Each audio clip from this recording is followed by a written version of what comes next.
Sim, nós estamos em 2019, sim, os hardwares estão ficando cada vez mais poderosos e nós temos, por exemplo, hoje processadores com 8 cores e 16 threads no mercado, mas será que nós precisamos de tudo isso mesmo para rodar os games? Será que os games precisam ficar realmente muito mais pesados para ficarem maravilhosos?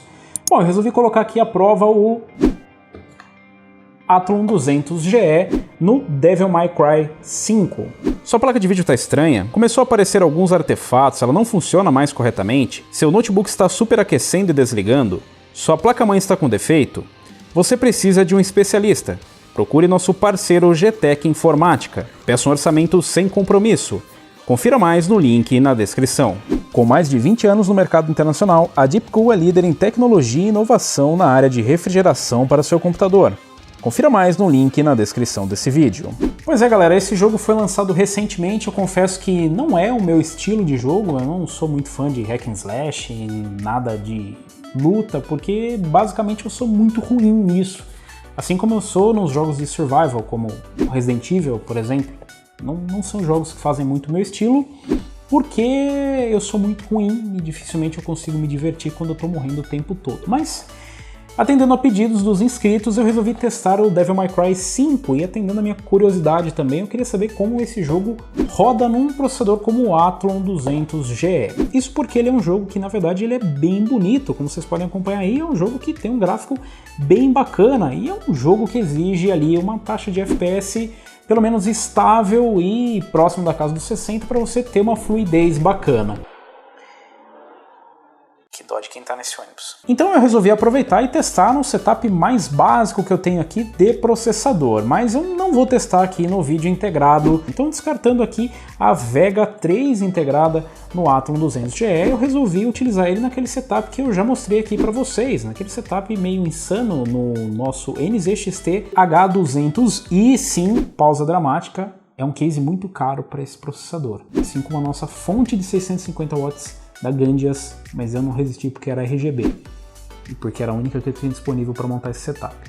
Mas, continuando aqui com o nosso setup, eu montei com uma B350 e montei aqui com um Cooler Box, 8 GB de memória da Team Group, e eu utilizei aqui uma placa-mãe B350 da MSI, mas você pode utilizar uma outra B350 com essa BIOS aí que eu já falei para vocês em todos os vídeos, mas com essa BIOS que você consegue desbloquear o overclock. Então você tem overclock no Athlon 200GE e você consegue ali também utilizar a placa de vídeo em PCI 8X. Então a gente tem um PCI Express 8X ao invés dos 4X, que tradicionalmente o Athlon funciona fora da caixa, assim que você recebe o produto, sem essa BIOS. Então eu montei nesse setupzinho aqui, eu estou utilizando apenas 8 GB de memória, e eu estou utilizando, obviamente, limitado no 2666, que é o clock máximo de memória RAM que você vai conseguir. Então a memória é 3000 MHz, ela funciona 3000 MHz, mas existe a limitação por conta do CPU. Então a B350 fica a dica para quem quer fazer um overclock, mas nesse caso aqui eu testei ele em estoque. Por que em estoque, Robson? Basicamente porque o jogo é um jogo que não é muito de entusiastas, não estou condenando você que é entusiasta e joga esse jogo, mas é um jogo bem básico, talvez as pessoas queiram simplesmente montar para jogar, assim como os jogos de luta que não costumam exigir muito de hardware. Então eu quis fazer o teste ali em estoque em 3.2 GHz. Então vocês estão vendo ali o jogo rodando enquanto eu vou comentando aqui para vocês em relação ao desempenho.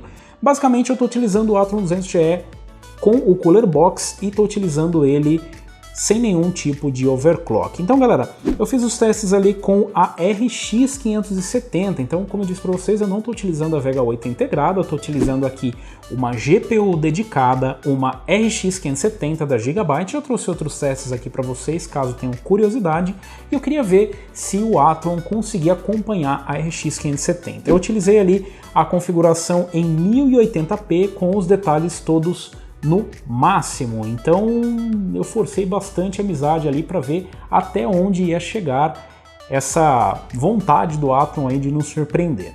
A questão é que no começo do jogo você tem ali umas travadinhas bem chatas quando tá, por assim dizer, carregando o jogo, né, enquanto aí tá processando tudo aquilo que é necessário para o jogo, mas é no meio da partida onde aí sim eu fui surpreendido novamente com a performance do Athlon. Então, um processador com 2 cores, 4 threads, conseguiu acompanhar a RX 570 E antes que você pergunte, a média não foi ruim não, nós tivemos uma média ali na casa dos 80 FPS. Nós tivemos sim alguns momentos de um pouco de instabilidade, quedas de FPS, mas curiosamente não tivemos stuttering, não tivemos muitos momentos de stuttering, eu consegui contar poucos momentos de stuttering e não posso de fato, né, culpar o Athlon por isso, porque eu ainda não testei em outros CPUs mais poderosos. Eu testei com o Ryzen 3, mas com o gráfico integrado, onde o conjunto todo ali sofre bastante para empurrar, na verdade, o gráfico integrado. É um jogo que utiliza bastante GPU, vocês veem que ali, apesar daquela inconstância do gráfico de uso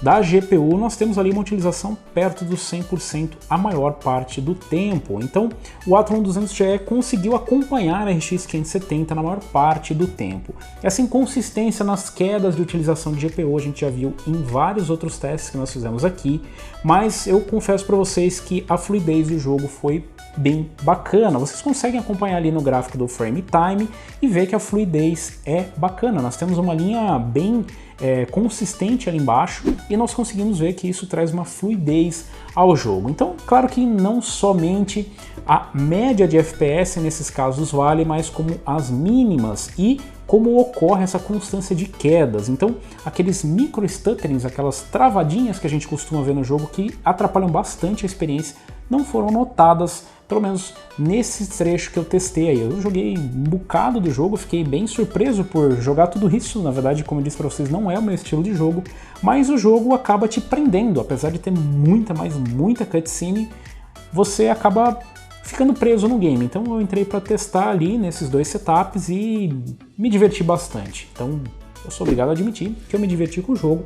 E mais do que isso, eu consegui me divertir nesse setup com o Athlon 200GE e uma RX 570. Você ainda pode optar por um overclock. Nesse caso eu não quis fazer overclock, não achei necessário fazer, mas caso você queira, você consegue fazer um overclock mesmo com Cooler Box, como eu já mostrei para vocês aqui no canal. Isso dá um ganho interessante de desempenho e pode compensar essas quedas que a gente tem, diminuir um pouco a constância das quedas. Mas o que eu notei é que essas quedas estão ligadas mais à GPU do que CPU. A utilização do CPU não fica todo o tempo próximo dos 100% como em outros jogos. A gente tem uma utilização ali mais próxima dos 80% com pico, em alguns momentos ele chega perto dos 90% a 100% de uso. Então se você tem um setup de entrada como um Pentium ou um processador aí quad-core, você provavelmente vai ter uma performance satisfatória nesse jogo. Já é o segundo jogo da Capcom que tem um bom aproveitamento de hardware. Nós ficamos surpresos ali com o desempenho do Resident Evil 2